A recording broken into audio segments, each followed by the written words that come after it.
What is going on, guys? GregglesTV. This is the Galaxy Note 8. It's the unlocked version, meaning you can use it on any carrier in the United States or the world. Just pop a SIM card in and it will work. And it also means it doesn't have any bloatware, which is different for America, because usually when you buy it from the carrier, you have bloatware. So we'll go through that as well. But first, let's see what comes inside the box of the Galaxy Note 8. So in this first box right here, you're going to have all your manuals and your SIM card ejector tool. Next, you have your power brick, and then a couple of adapters for like micro USB and USB Type-C, so you can transfer data from one phone to another. You have your USB Type-C cable and your headphones. Now let's take a look at the Galaxy Note 8. All screen at the top. It's pretty tough to see because it's black, but there is a bezel at the top here and a little bezel at the bottom, but it's 90%, all screen, maybe 95%. On the back, you have your two cameras, you have your flash, and you also have your fingerprint sensor. At the bottom here, you're going to have your S Pen, which you just press in to take out. And you also have speaker, single fire-in speaker, microphone, USB Type-C, and also the headphone jack, the elusive headphone jack. On the left-hand side of the phone, you have your Bixby button and your volume up and down. And then on the right-hand side, you have your power button. Also at the top, I forgot to mention here, you have your front-facing camera. You also have your mic, your earpiece, so you can listen on calls. So I already have this connected to my house, so it's going to unlock pretty easily. But this is the interface. I'm still running the regular launcher that comes with this phone. Pretty stock right now because I'm still using that launcher. And just initial impressions off the phone, very fast. I'm actually going to be curious if this ends up slowing down. The two things that I usually worry about Samsung phones are them slowing down massively, and then also battery life. The battery life is usually, for me anyway, not that good. So that's that. But otherwise, I'm enjoying it. I mean, I had a Galaxy S8 Plus, so it's very similar to that, especially the software. And so I'm used to all that. But there's so many software features. When you go in here to settings, there's so much stuff. You can, even just going into sounds and vibration, there's a lot of stuff. And there's sub-menus to that stuff. And so you can get lost in here for sure. It gets confusing.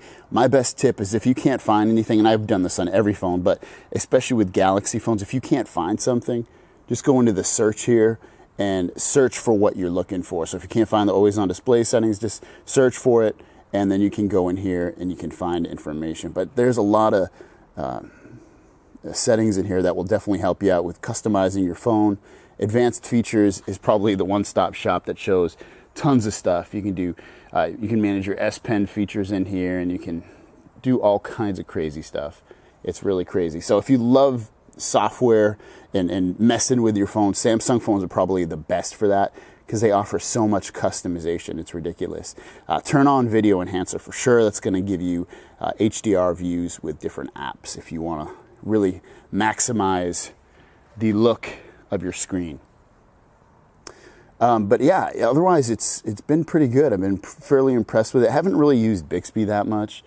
I've set it up, and that's about it. I'm a level 1. I guess you start off at level 1. But yeah, like I said, it's been fast, which I've been definitely impressed with. Battery life, definitely not that impressed with so far. It feels like I get less battery life than I did with my HTC U11. But the quality of this phone in your hand versus the HTC U11 there's no comparison. This phone, everything feels a lot better in terms of like what you get. It just feels like a more premium phone. So don't get me wrong on that, but just overall battery life, I feel like the HTC U11 is definitely better. The camera is really, really good. I took one portrait mode because people don't always want their picture taken, but I took one portrait mode photo of my mother-in-law, and I think it came out pretty damn good. I just picked it up, took a picture, and she's in her living room, and like I said, I think it came out really, really good. So I'm definitely impressed with the camera. The camera has so many features as well. So when you look at the camera, this is the front-facing camera, you can go in here, hit settings, and you can customize and change the resolution, turn on video stabilization, very tons of camera settings. There's tons of settings everywhere. You got your stickers, and a lot of this stuff carries over from the Galaxy S8 and S8 Plus. So you get your stickers if you want, which is just like, little stupid things like this. Just hoping if you can see my face. So you get stupid stuff like that if you want it.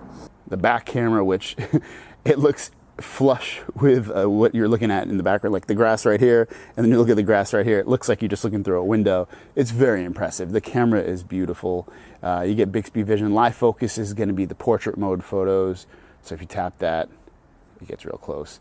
And you can see the grass. It looks freaking awesome. And I know it's only been a little over a day, but so far I'm very impressed with the speed of this phone. The battery life, like I said, not so much. The camera is great. I don't really use the S Pen that much. I never said I would. I always say I barely use it, and that's pretty much true of now. You get these live messages. This is like the newest thing. So when you open up live message, you can record what you do. You can choose different, pens, things right here, ink if you want, or this one's cool because it's sparkly. Change how fat you write. Change the color. Let's do green. Let's type. Oh, I'm not going to fit TV. So then it will end up, when I hit done, it's going to render it. Once it's done, it shows you in, actual real time, you writing this out, and then you can send that to people. You can do it over a photo or whatever you want. So some cool stuff you can do with the S Pen. The S Pen definitely does not get in the way. You can stow it away if you never want to use it. You don't have to use it. It just adds another layer of functionality to your phone. So again, over the 24 hours I've used it, I like it. Better than I thought I would. It's huge in your hand. The phone is humongous. It's so big. It's really, really tall phone. So it compared to a HTC U11, it definitely is a lot in your hand, but it's a very premium phone. You get the cool always on display, so you can see what time it is and any other kind of cool notification things on there. It's fast. Battery life, I think, is just okay. I know some of you are probably like, I get all day battery life for 6 days. I don't have to charge it. I don't know how you guys do that. I'm not like that. I have a lot of security apps and stuff on here, so maybe that's why my phone dies so quick. But otherwise, I like it. I really don't have really any complaints about it. I think someone that would go to this from an iPhone would be very impressed.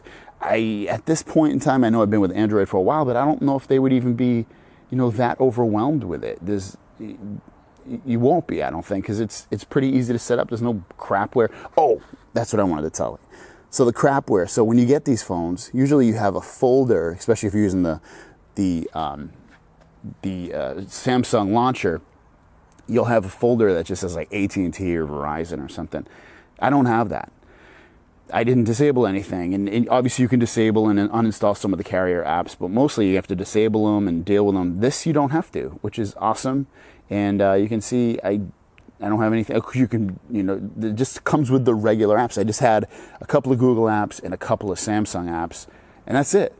Everything else was on there. And the other cool thing is that I love about Samsung phones is that if you use Samsung Cloud, let me go in there real quick.